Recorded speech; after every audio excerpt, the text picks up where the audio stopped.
संविधान सभा की बनाई हुई अलग अलग समितियां अपने काम में लगी हुई थीं और सरकार को भी इस मुश्किल वक्त में बहुत कुछ संभालना था।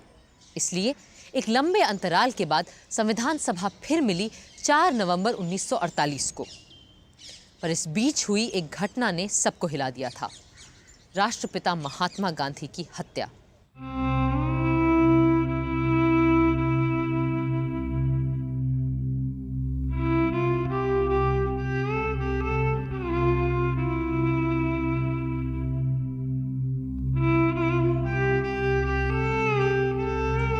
जाहिर है संविधान सभा में सबसे पहले बापू को श्रद्धांजलि दी गई और मौन रखा गया।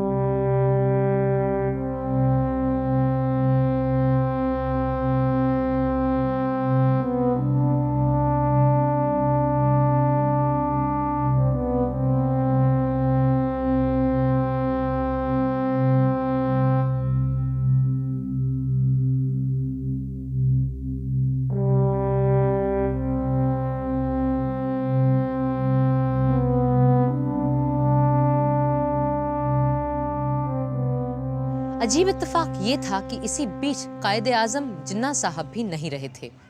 सो गांधी जी के तुरंत बाद उन्हें भी श्रद्धांजलि दी गई और मौन रखा गया। और फिर शुरू हुआ मौलिक अधिकारों पे बात बहस का सिलसिला और शुरुआत की डॉक्टर अंबेडकर ने।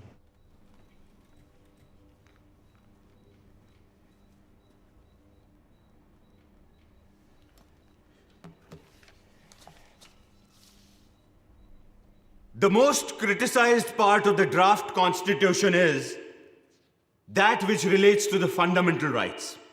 It is being said that the fundamental rights are not fundamental unless they are also absolute rights.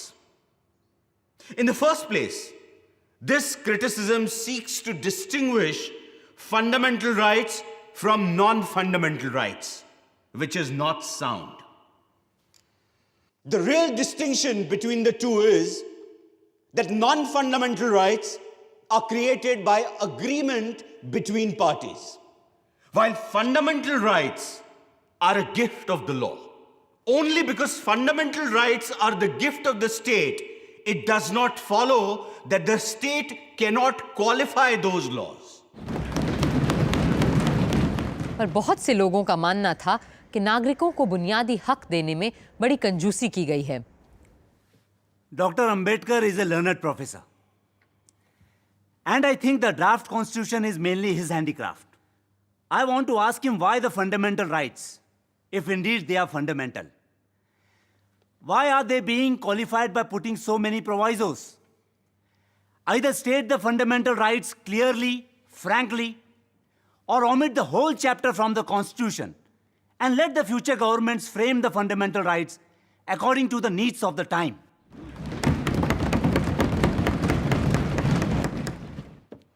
पिछली बैठक में जिन मौलिक अधिकारों को हमने तय किया था, उनके बारे में भी तरह तरह की शिकायतें की जा रही हैं कि हमने लोगों को बहुत कुछ नहीं दिया है। अब उसमें से भी हम कटौती करेंगे तो लोग बुनियादी हकों के नाम लेने पे भी हंसेंगे। जनाब सदर साहब, इजहारे ख्यालात की आज़ादी का वादा किया गया है।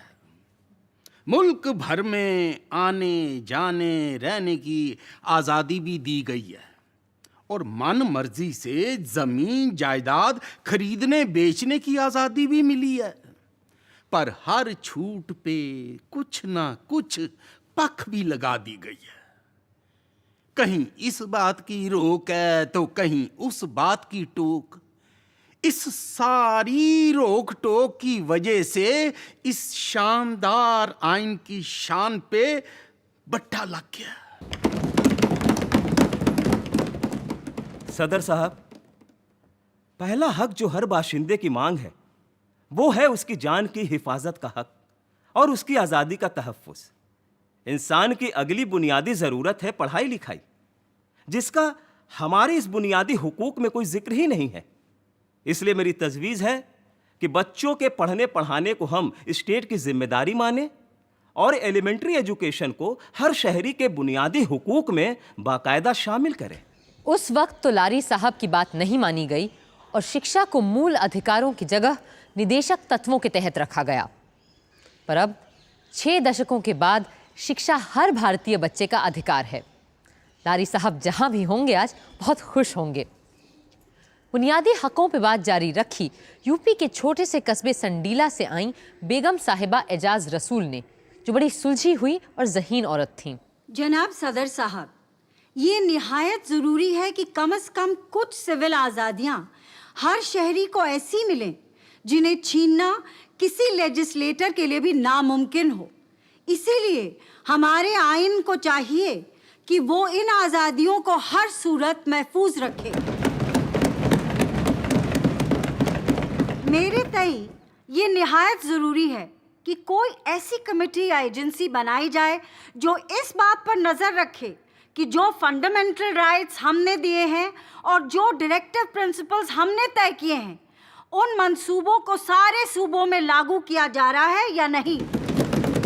बहुतों ने मूल अधिकारों की तारीफ की तो बहुतों ने उन पर सवाल भी उठाए। शायद यही तो लोकतंत्र का मर्म है।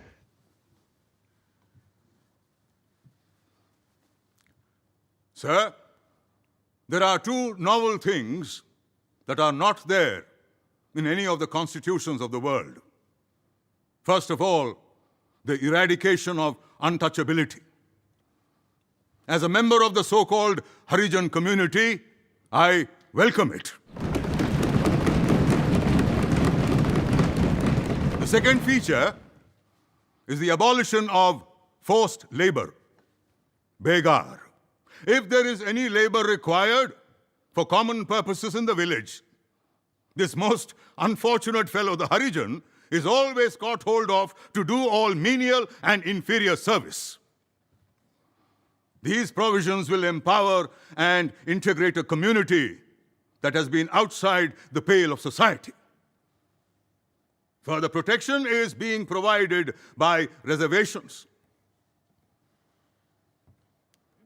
There are certain sections of people who say that no reservation is required, but all those who have seen the unfortunate plight of my community feel that reservation must be there, as already accepted by the Minorities Committee and also approved by this August Assembly. Sir. Shri Mahavir त्यागी हर मसले पर बहुत अलग विचार रखते थे, यहाँ तक कि मूल अधिकारों में माइनॉरिटीज के स्पेशल राइट्स और रिजर्वेशन पर भी। शेड्यूल कास्ट को माइनॉरिटी कहना और मानना बिल्कुल गलत है। वो माइनॉरिटी है ही नहीं, सिर्फ इसलिए कि मर्दमशुमारी में चंद गरीब तबकों की जातियों को एक साथ गिन लिया गया, वो शेड्यूल माइनॉरिटी बनने की बात करने लगे हैं। ये माइनॉरिटी सिर्फ कागजी माइनॉरिटी है और इसे बढ़ावा वो कुछ खानदान दे रहे हैं जो शेड्यूल माइनॉरिटी के नाम पर संसद और असेंबली में अपने लिए सीटें रिजर्व करवाना चाहते हैं। जो सचमुच के माइनॉरिटी थे वो सब सरहद पार करके वहां उस नए मुल्क में जा बसे हैं। सर, अब ना कोई माइनॉरिटी रह गई है और ना अब किसी माइनॉरिटी के लिए कोई रिजर्वेशन रहना चाहिए।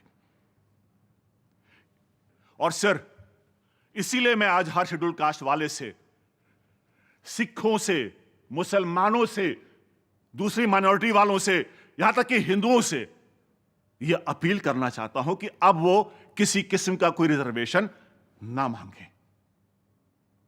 हम एक सेक्युलर स्टेट हैं और इसलिए हमें किसी मजहबी ग्रुप को या किसी जाति को कोई अलग हक देने का अधिकार नहीं बनता।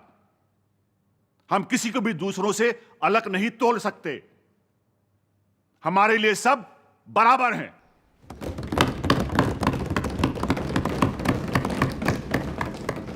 सदस्यों की शंकाओं को सुलझाने और सवालों का जवाब देने खड़े हुए ड्राफ्टिंग कमेटी के सम्मानित सदस्य श्री अल्लाड़ी कृष्णस्वामी अय्यर, जो बीमारी के कारण अक्सर बैठकर बात किया करते थे।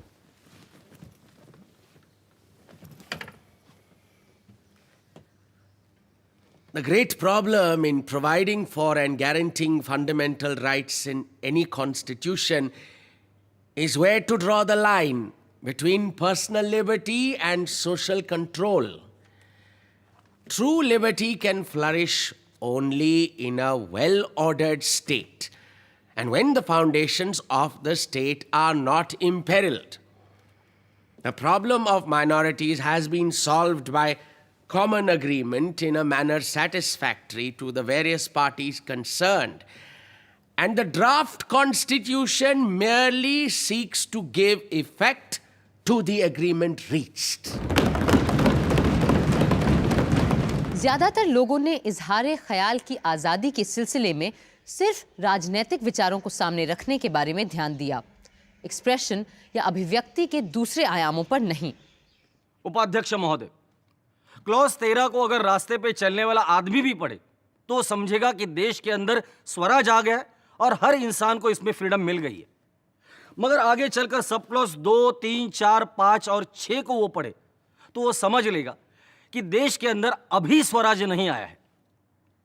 इस हाउस के बहुत सारे सदस्य जानते हैं कि सन 1941 में फ्रीडम ऑफ स्पीच और एक्सप्रेशन के लिए महात्मा गांधी जी के नेतृत्व में हम लोगों ने व्यक्तिगत सत्याग्रह किया था और इस देश के हजारों नहीं लाखों लोगों को जेल के अंदर सड़ना पड़ा था। उस समय हम ये सोच रहे थे कि जब हमारा राज आएगा तो इस देश के हर नागरिक को फ्रीडम ऑफ स्पीच और एक्सप्रेशन मिलेगी।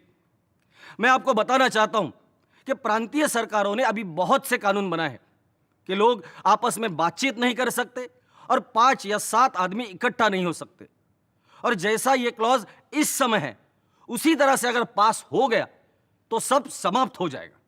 वहीं सेठ दामोदर स्वरूप ने प्रेस की आजादी की बात भी उठाई। सर, यह आर्टिकल जिस तरह यहां आया है उसे बड़ी गड़बड़ तरह से लिखा गया है। एक बात जिसका यहां कोई जिक्र ही नहीं है वो है प्रेस की आजादी। मेरे ख्याल से महोदय यह तर्क दिया जाएगा कि प्रेस की आजादी भी क्लॉज ए में ही निहित है, जिसमें बोलने और अभिव्यक्ति की आजादी की बात कही गई है। पर महोदय, मेरा कहना है कि आज का युग अखबार का युग है। प्रेस प्रतिदिन शक्तिशाली होता जा रहा है, इसलिए यह आवश्यक है कि हम प्रेस की आजादी की बात अपने संविधान में साफ साफ और अलग से लिखें। सिर्फ प्रेस ही नहीं, आज टीवी और इंटरनेट में भी इजहार ख्याल की आज़ादी पर सवाल उठते रहते हैं। संविधान बनाते समय ही कॉन्स्टिट्यूशन को बनाने की लंबी प्रक्रिया के बारे में शंकर्स वीकली में छपे एक कार्टून को लेकर अभी हाल ही में कुछ लोगों ने अभिव्यक्ति की आज़ादी पर प्रश्न चिन्ह लगा दिए। हालांकि तभी प्रोफेसर के.टी. शाह जैसे विद्वान ने किसी भी माध्यम में अभिव्यक्ति की आज़ादी को सुरक्षित रखने की तरफ सबका ध्यान आकर्षित किया था। I beg to move that citizens shall have right to freedom of speech and expression, of thought and worship, of press and publication. Sir, मुझे नहीं पता कि बोलने की स्वतंत्रता को अभिव्यक्ति की स्वतंत्रता से अलग क्यों रखा गया है। मेरे विचार में तो बोलने और अभिव्यक्ति की आज़ादी एक दूसरे के बराबर की चीज़ें हैं।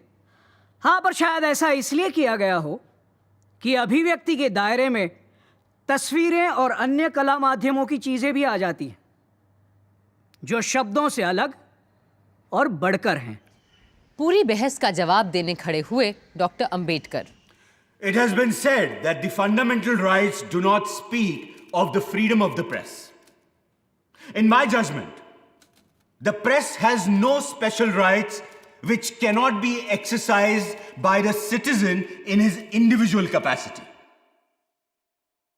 The editor of a press or manager are all citizens, and therefore, when they choose to write in newspapers, they are merely exercising their right of expression. And in my judgment, therefore, no special mention is necessary for freedom of the press at all. अगर अधिकतर लोग आम आदमी की सोच रहे थे, तो कुछ लोग आदमी से ज्यादा औरतों की सोच रहे थे, और शायद जरूरत से भी ज्यादा। Sir, a lot has been said about common man. But in the draft constitution, there is no mention of women. I think the peculiar composition of the drafting committee, which consisted of people who have no domestic relations with women, made them nervous about touching on that point. Sir, from my experience as a parliamentarian and a man of the world, I think it would be wise to provide for a woman's constituency. If you give them a special constituency, they can have their scramble and fight among themselves without coming into the general constituency. Otherwise, we may at times feel weak and yield in their favor and give them seats which they are not entitled to. Chaudhary साहब को लगा था कि औरतें उनका मजाक चुपचाप सह लेंगी, पर शायद उन्होंने नए भारत की नई महिला को ठीक से समझा नहीं था। Sir, the last speaker, Shri Rohini Kumar Chaudhary, the erstwhile champion and defender of women, who is against removing their social disabilities, spoke about special electorates for women. And in spite of the chivalry of the previous speaker, Indian women will not tolerate any such reservation in the Constitution.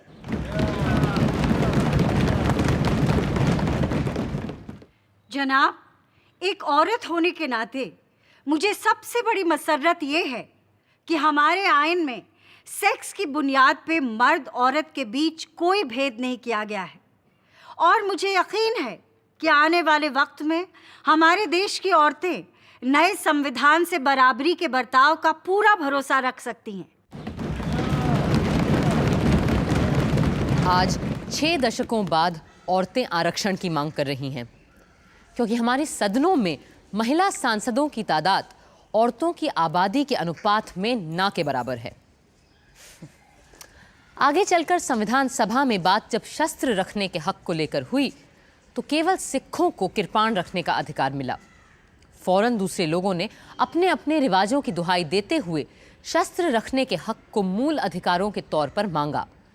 आदिवासियों के नेता और नुमाइंदे श्री जयपाल सिंह के तेवर तो सबसे अलग थे। Sir, this matter of the Arms Act has been mischievously applied against the Adivasis. Let me give you the instance of the Oraons. They are the 4th largest group of Adivasis in India. Just about now, there is a festival in which these Oraons get together, walk in a procession, carrying arms and weapons like lathis, bows and arrows, and they go to various akhadas in the villages. Now, this has been going on for centuries.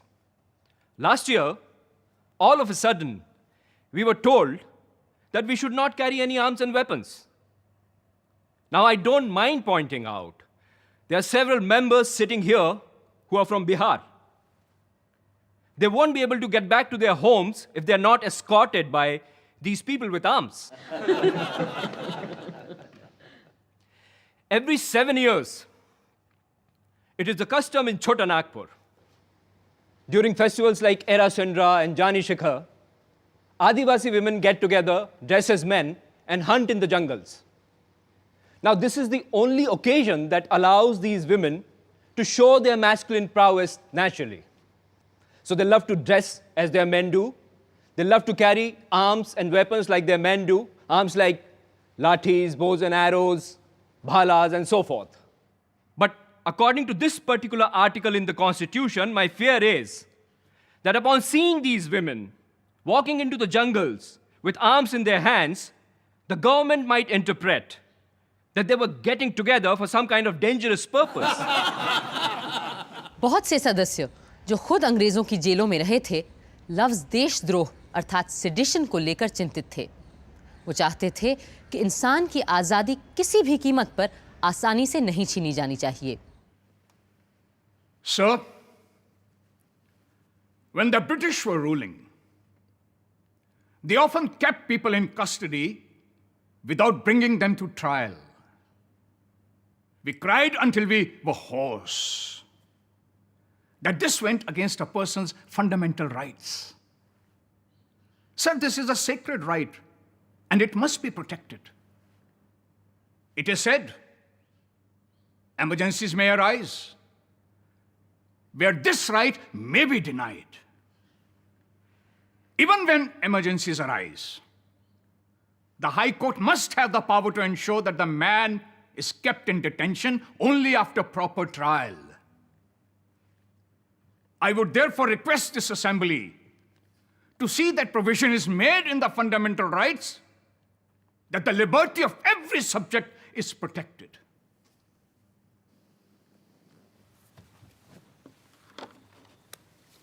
महोदय, हमारे यहाँ जो फौजदारी कानून है, उस कानून में दफा 124A कब लगाई गई थी, उसका मैं यहाँ के माननीय सदस्यों को स्मरण दिलाना चाहता हूँ।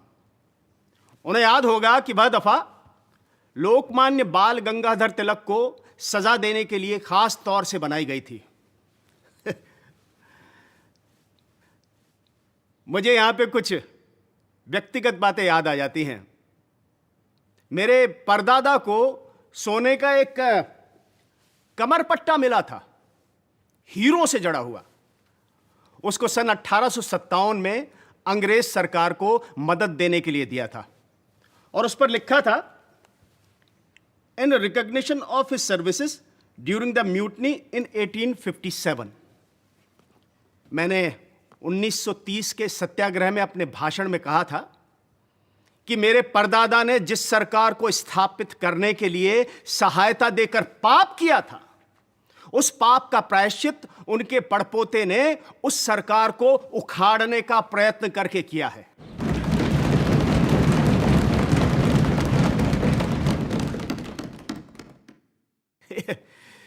इस पर मेरे ऊपर 124A में मुकदमा चलाया गया और 2 वर्ष के लिए मुझे कड़ी सजा दी गई। कहने का मतलब यह है कि इस सभा के अनेक ऐसे सदस्य हैं जिनको इस 124A धारा के अनुसार सडिशन में न जाने कितनी बड़ी बड़ी सजाएं दी गई थी। बड़ी खुशी की बात है कि हमको जब freedom of speech and expression इस उपधारा में दी जा रही है और अब इसमें से सडिशन शब्द को भी उखाड़ फेंक दिया जाएगा। अफसोस है कि राजद्रोह या सेडिशन की धारा बरकरार रही और आज तक लागू है और इस्तेमाल भी की जाती है। उधर एडवाइजरी कमेटी में 2 दिन, सब कमेटी में 11 और संविधान सभा में पूरे 25 दिन के बहस मुबाहिसे गिले शिकवे के बीच हमारे मूल अधिकार तय हो ही गए और हर नागरिक को मिला समता, स्वातंत्र्य, संस्कृति, शिक्षा, जायदाद, शोषण से मुक्ति और संवैधानिक उपचार का अधिकार। बुनियादी हकों के अलावा एक अनोखी चीज शामिल हुई हमारे संविधान में, राजनीति के निदेशक तत्व, the directive principles of state policy. And then we should have food, health, education for all if possible. Idea तो बहुत अच्छा है राव साहब, लेकिन how can we guarantee all this in the constitution, और वो भी इतनी बड़ी आबादी के लिए? Well, I was referring to an ideal situation in an ideal state. But in his Arthashastra, Kautilya has written that the king shall provide for orphans, the infirm, afflicted, helpless, the sick and the dying, with maintenance, and helpless expectant mothers and the children she will give birth to. हो सकता है हमारे बिहार में चाणक्य के ज़माने में ये सब पॉसिबल रहा हो, लेकिन अच्छा, suppose we can not provide what we promised, then what? उसके लिए क्या सजा तजवीज़ करेंगे आप?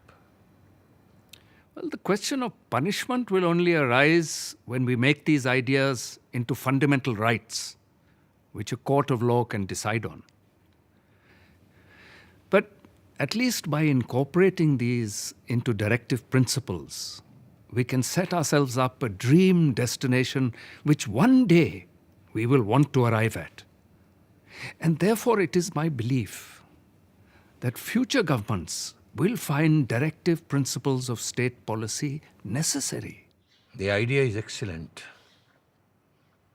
बल्कि इस तरह से हम उस वादे को भी पूरा कर पाएंगे जो 1928 की ऑल पार्टी कॉन्फ्रेंस में हमने लोगों से किया था, जिसमें हर शख्स को हेल्थ, एजुकेशन और काम प्रोवाइड करने के साथ साथ हर जच्चा बच्चा और बीमार की देखभाल करने का वादा भी किया गया था।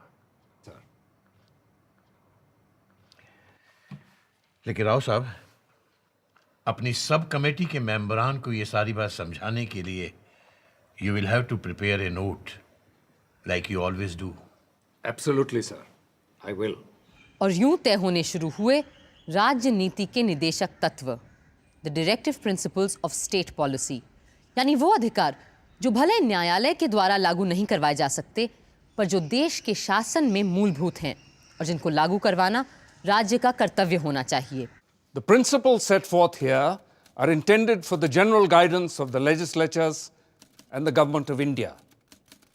The application of these shall be the care of the state and shall not be cognizable by any court of law.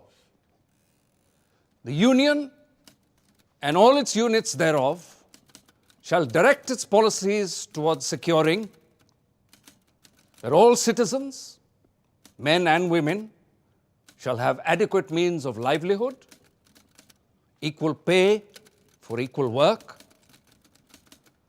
that all workers, children, and women shall not be abused and exploited because of economic necessity, that the ownership and control of material resources of the community are so distributed as best to subserve the common good. और हर मजदूर को, वो चाहे कारखाने में काम करता हो या खेत खलिहान में, इतना रोजगार तो मिलना ही चाहिए कि वो अपना जीवन यापन कर सके और ढंग की जिंदगी जी सके, जहां उसे समाज और संस्कृति से जुड़ने की फुर्सत भी मिले। और ये कि विवाह सिर्फ औरत और मर्द दोनों की हामी से ही हो और वैवाहिक जीवन में दोनों की बराबरी की मर्जी चले और दोनों के समान अधिकार हों।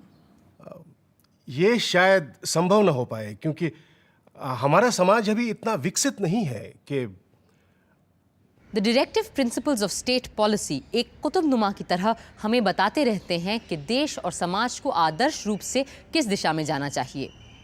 इन दिशा निर्देशों पर भी बहुत सोचा संविधान सभा के सदस्यों ने। The state shall make no discrimination against any citizen on grounds of religion, race, caste, and language. And what about sex? What sex? Gender. I want the word sex also to be included here. असमानता हटाने की बात करते वक्त आप लोग औरत और मर्द के बीच की असमानता हटाने की बात करना क्यों भूल जाते हैं? Then we can say that no discrimination shall be made on grounds of religion, race, caste, language, and sex. But discrimination for women means discrimination against men, isn't it? But how? Suppose you have a park solely for women, which is paid for by public funds, then it will be considered illegal if you say no discrimination shall be made on ground of sex. Yes. For example, we cannot make a tank only for Muslims. It will be illegal because it discriminates on grounds of religion. आप ये कहना चाह रहे हैं कि कल से सिर्फ औरतों के लिए पार्क, तालाब, घाट, कुएं सब बंद कर दिए जाएंगे? If we have to provide for women some separate institutions, then the use of the word sex in this clause would make it difficult. तो फिर हटा दीजिए इसे। पर कम से कम हम औरतों के लिए अलग संस्थाएं, घूमने फिरने, उठने बैठने की जगहें तो रहने दीजिए। जायदाद और अपनी मर्जी से शादी के मसले में तो आप पहले से ही हमारे हक छीन चुके हैं। और तो और विवाह में मर्द और औरत दोनों की सहमति जरूरी हो, मेरी इस तजवीज़ को भी आप लोगों ने ताक पर रख दिया है। You have removed my clause on the right to marriage by mutual consent. आखिर औरतों को चाहिए क्या? अगर आप लोगों को मर्दों से बराबरी चाहिए तो वो तो अब सब बराबर हैं ही। अब आपको बराबरी भी चाहिए और ऊपर से खास अधिकार भी चाहिए। मेरी तो समझ में नहीं आता कि आखिर औरतों को चाहिए क्या। I, for one, do not complain about their attitude. I agree with your attitude, madam. Thank you. If you allow us to change this clause to read as follows. The state shall make no discrimination on grounds of religion, race, caste, and language, provided that nothing contained in this clause shall prevent separate provisions being made for women and children. I have no objection to that. Then, shall we accept this clause as amended? Accept.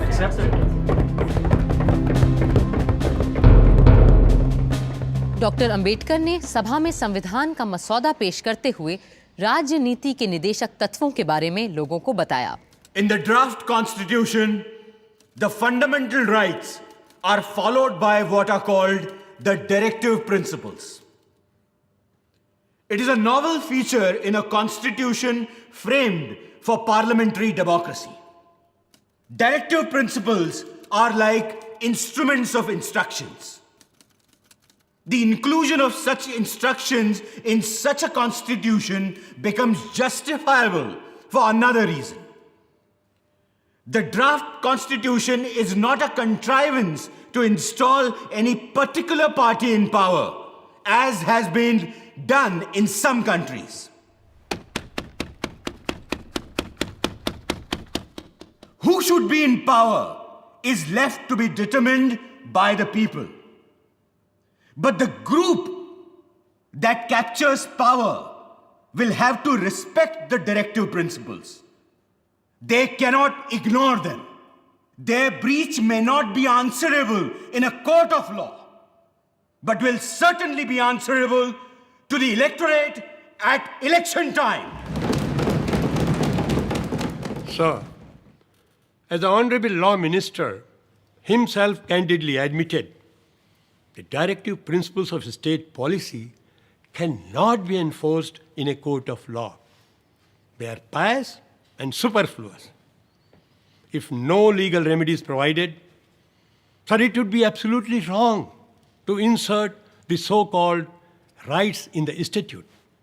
I submit, if these principles of purely directive character be at all introduced in a statute, then I think there are other principles also which should equally be introduced.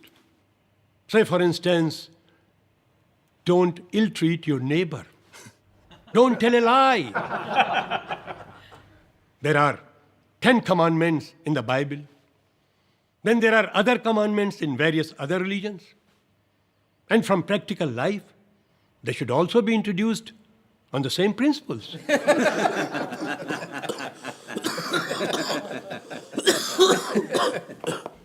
नज़ीरुद्दीन Ahmad साहब जैसे लोग जहां directive principles को पूरी तरह खारिज कर रहे थे, वहीं ऐसे लोग भी थे जो इन्हें बड़ी गंभीरता से ले रहे थे।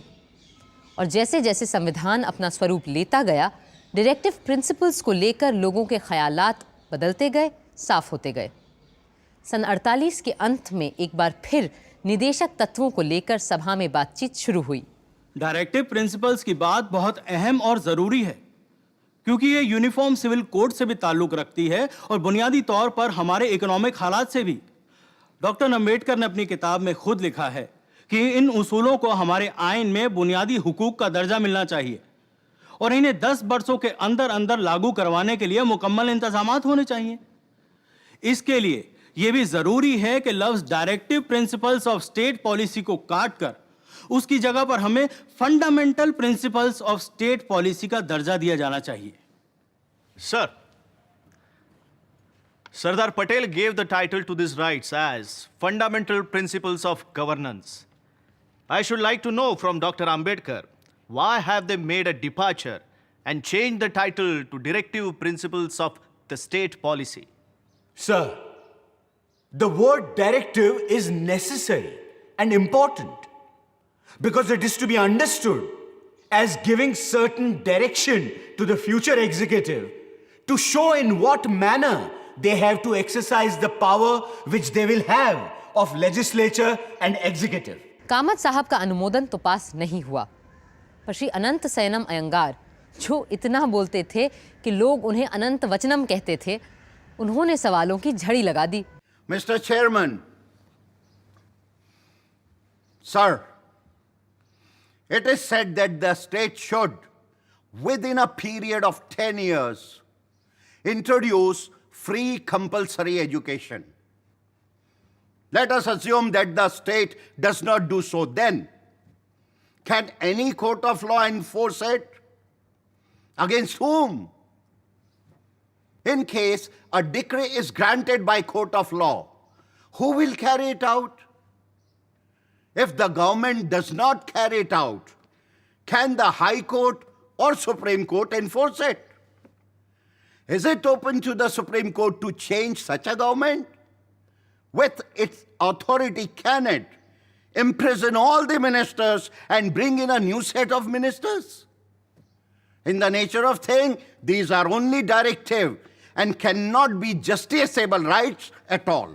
कई सदस्य चाहते थे कि डायरेक्टिव प्रिंसिपल्स को हमें अधिक धार देनी चाहिए। सर, इस अनुच्छेद की शुरुआत में ही साफ लिखा है कि इन आदर्शों को लागू करवाने को लेकर आप अदालत के सामने नहीं जा सकते।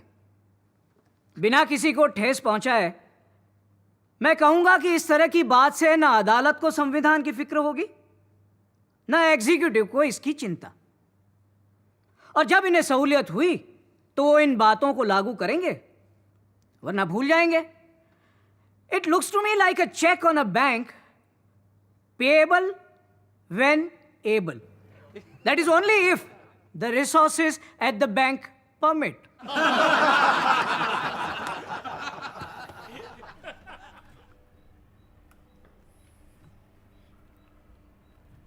यह हमारे संविधान का एक बहुत ही अहम मुद्दा है और ये सिद्धांत हमें बार बार उन उसूलों की याद दिलाते हैं जो हमारे संविधान में शुरुआत से ही हैं, उसकी आत्मा में ही बसे हैं। इसलिए मैं गुजारिश करूंगा अपने दोस्त केटी शाह से कि वो इसकी मुखालिफत ना करें और अपने अमेंडमेंट पर ज़्यादा जोर न डालें।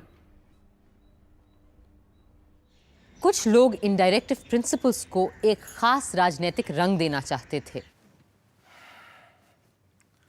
सर, यह जग जाहिर है कि हमारा जो समाज है उसे एक पूंजीवादी समाज ही कहा जाएगा और इस समाज में शोषण करने वाले और शोषण सहने वाले दोनों एक साथ रहा करते हैं।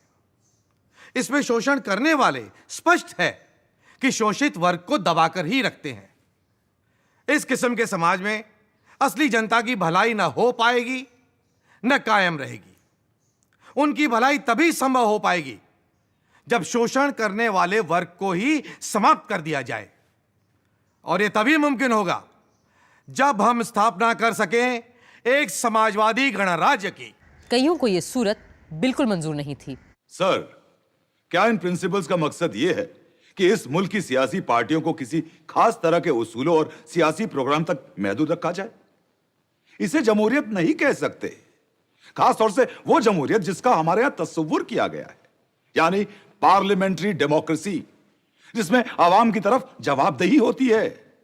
यह कॉन्स्टिट्यूशन महज एक फरमा है जिसे जो भी पार्टी सरकार की जिम्मेदारी संभाले इस्तेमाल कर सकती है ताकि वो अपने प्रोग्राम, ख्यालात और उसूलों के मुताबिक उसे ढाल सके। शराब और नशेबंदी को लेकर बड़ी स्पिरिटेड नोकझोंक हुई सदन में, क्योंकि वहां दोनों किस्म के लोग मौजूद थे, पीने वाले और शराब से नफरत करने वाले। ऐसे में लोगों का थोड़ा बहुत बहक जाना तो लाजमी था।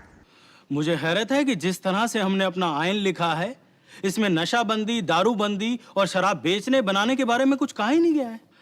एक नया आर्टिकल हमें डालना चाहिए जिसमें यह साफ लिखा होना चाहिए कि स्टेट ये देखेगा कि शराब और दूसरी नशे की चीजों को बनाने, बेचने, लाने, ले जाने और पीने पर पूरी तरह से रोक लग सके। जनाब, मुझे उर्दू का एक शेर याद आता है, अगर इजाजत हो तो आप सबके सामने पेश करना चाहूंगा। इरशाद फरमाएं। इलाही हमसे मैखारों को वो दुनिया अता होती जहां हुक्मन पिया करते, ना पीते तो सजा होती। मेरा कहना है कि हमारे संविधान में अगर शराबबंदी नहीं है तो इसमें गांधी जी भी नहीं है, क्योंकि जहां मैं और मदिरा होगी वहां गांधी जी नहीं हो सकते, और जहां गांधी जी होंगे वहां दारू नहीं हो सकती। और मुझे इस अमेंडमेंट से नहीं बल्कि उस जगह से एतराज है जहां संविधान में मेरे काबिल दोस्त इसे लाना चाहते हैं। पहली बार श्री महावीर त्यागी की बात से एक मत हुए doctor Ambedkar. If it is this matter of prohibition, then it has been agreed between myself and Mr. Tyagi that he will move an amendment, and I propose to accept his amendment. So the matter may be postponed until then. I submit that by the back door, there seems to be a collective attempt here to interfere with the religious rights of the most ancient people of this country, the Adivasis. I remember during our discussions in the advisory committee, Maulana Azad was pleased to put a direct question to me. And his question was, क्या ये मजहबी चीज है? Is this a religious matter? Now, sir, as far as the Adivasis are concerned, there's absolutely no religious ceremony, no religious festival that can be performed or celebrated without the use of rice beer. So pardon my saying so, but this amendment seems to be a vicious one. It seeks to interfere with my religious rights. So whether you put it in the Constitution or not, I am not prepared to give up my religious privileges.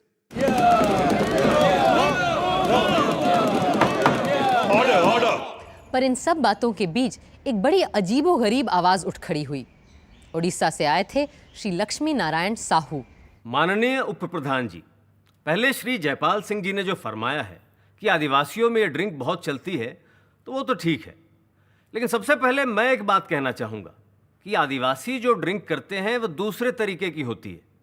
वो तो हम लोगों के उड़ीसा में एक वृक्ष है जिसका नाम सलब है, उसका ड्रिंक थोड़ा सा धीमा करता है लेकिन उनको पागल नहीं बनाता। अब जिस दिन से इस हिंदुस्तान में, जैसा माननीय केशव चंद्र सेन ने कहा है, the two great gifts of Britishers to India are on the one hand the Bible and in the other hand the bottle. Shri Jaipal Singh जैसे लोग जो रिलीजियस फ्रीडम की बात करते हैं वो ऐसा मत कहें। हमारे देश में सती की रिलीजियस फ्रीडम थी, वो आज कहाँ चली गई? हमारे आदिवासियों में ह्यूमन सेक्रीफाइस जायज़ थी, लेकिन आज वो बुरी प्रथा मिट गई। आज गवर्नमेंट हमें ह्यूमन सेक्रीफाइस नहीं करने देती, और जो आदमी स्कूल में पढ़ने जाए उसे दारू नहीं पीनी चाहिए, क्योंकि पढ़ना और दारू पीना दोनों अलग अलग करना चाहिए। जो आदमी पढ़ता है वो दारू नहीं पीता। डॉक्टर अंबेडकर को ही पीने वालों और न पीने वालों में बीच बचाव करना पड़ा। Even though a state may apply its own law regarding prohibition in any part of the country, it has no right to make it applicable to tribal areas without the consent of their district and regional councils. गो रक्षा को लेकर बहुत से सदस्य बड़े बेचैन और उत्तेजित थे, और जब पंडित ठाकुर दास ने प्रस्ताव रखा कि दूध देने वाली गायों और उनके बछड़ों के वध का निषेध होना चाहिए, तो सेठ गोविंद दास फौरन उछल गए। महोदय,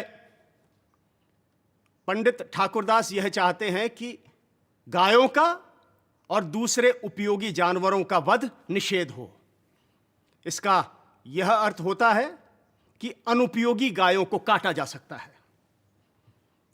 परंतु मेरे सुधार का अभिप्राय यह है कि जहां तक गायों का संबंध है, वहां तक गायें चाहे उपयोगी हों या अनुपयोगी हों, और गायों के अंदर सांड, बैल, बछड़े भी आ जाते हैं जो गायों से उत्पन्न होते हैं, उन सब का वध रोक दिया जाए।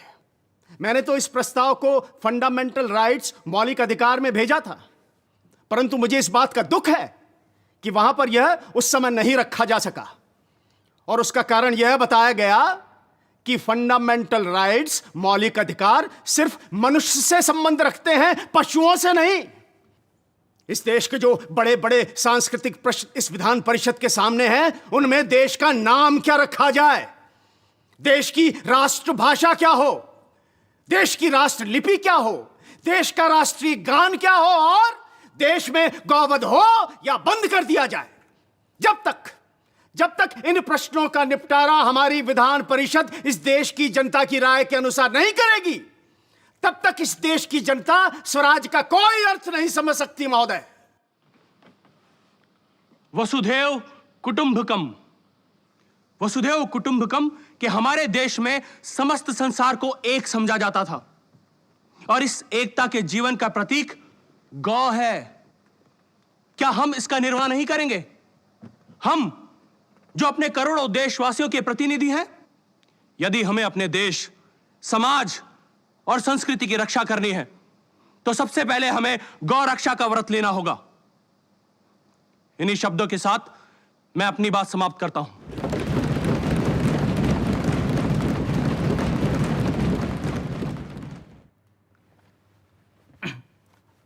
महोदय, कुछ लोग मेरे पास आए और बोले आप गायों को बचाना चाहते हैं और चाहते हैं कि गौ रक्षा को संविधान के मौलिक अधिकारों में शामिल किया जाए।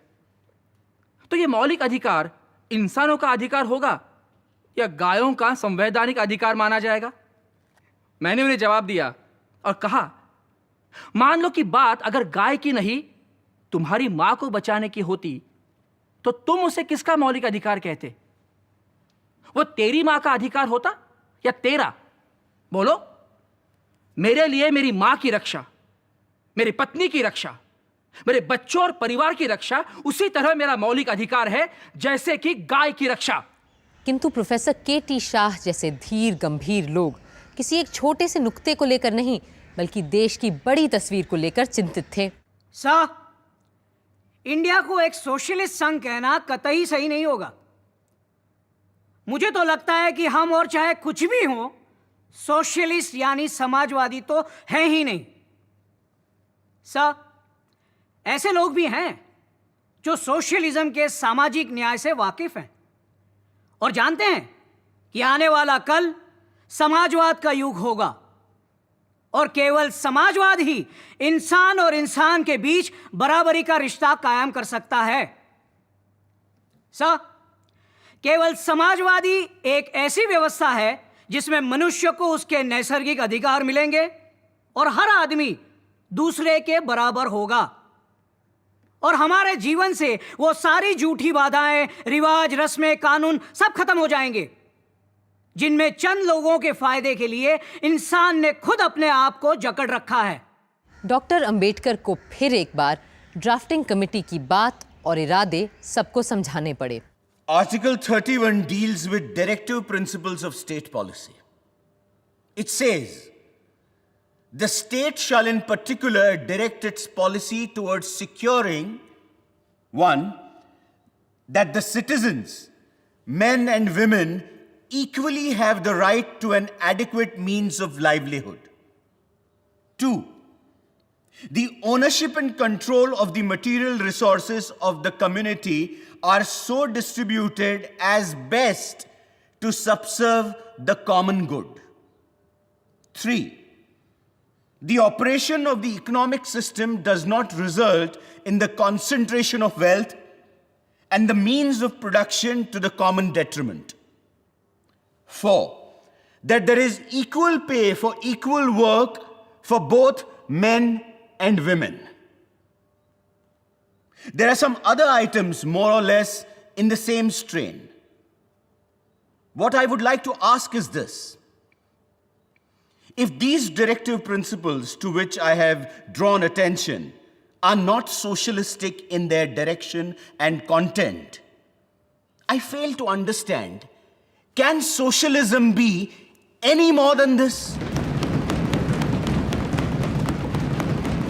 अधिकतर संशोधन खारिज कर दिए गए और डॉक्टर अंबेडकर का रखा प्रस्ताव पास हो गया। पर सारे मूल अधिकारों और दिशा निर्देशों के अलावा हर नागरिक अपने कर्तव्य को भी तो जाने और पहचाने, इस मुद्दे को उठाया प्रोफेसर के.टी. शाह ने। साहब, एक चीज ऐसी है जिसे इस वक्त भी संविधान लगभग बन चुकने के इस मोड़ पर भी मैं सभा के सामने लाना चाहता हूं।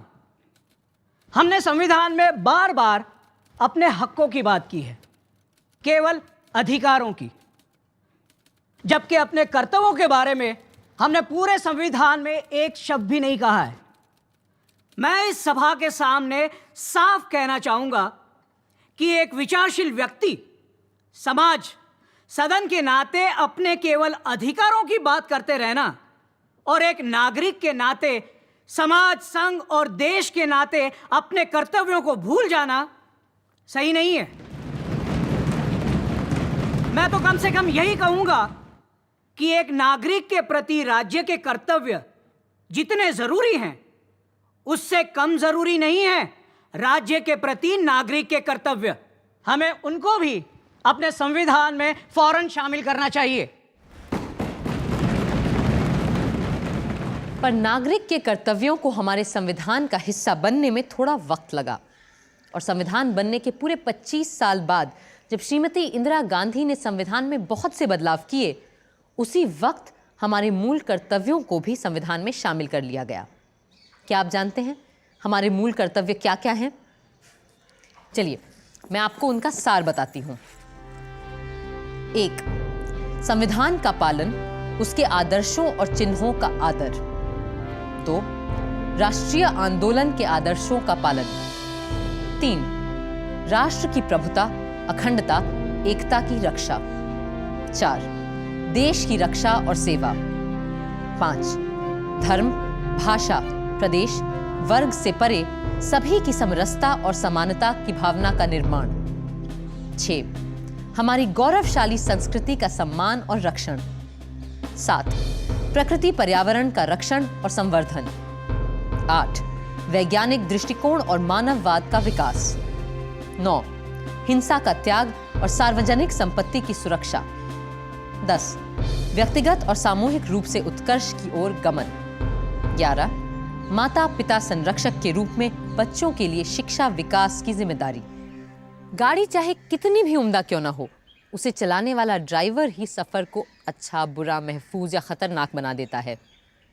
इसी तरह कोई भी संविधान उतना ही अच्छा या बुरा हो सकता है जितना उसको पालन करने वाले बनाएं। अब हमें अपने संविधान को कैसे बरतना है, इसका फैसला भी आपको और हमको ही करना होगा।